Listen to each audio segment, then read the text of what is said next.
સ્થિતિ બધી એક સરખી જ છે,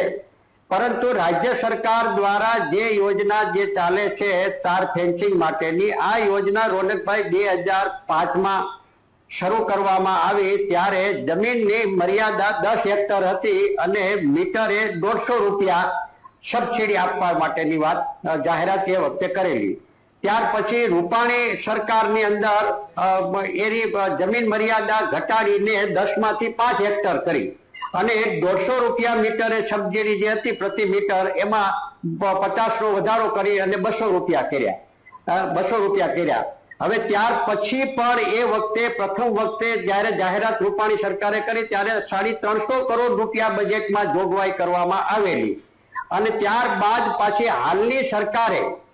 હાલની સરકારે એમાં ફેરફાર કરીને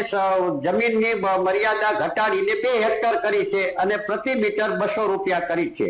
હવે વાર્ષિક બજેટની અંદર 25,000 હેક્ટરનો અંદાજ રાખવામાં આવે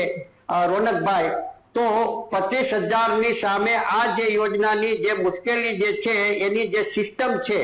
સરળીકરણ ન હોવાને કારણે ખેડૂતો અરજી બહુ ઓછી કરે છે અને બજેટમાં જોગવાઈ પાછી ઓછી પણ કરી નાખી છે। હવે 150-200 કરોડ કરી નાખ્યા। હાલ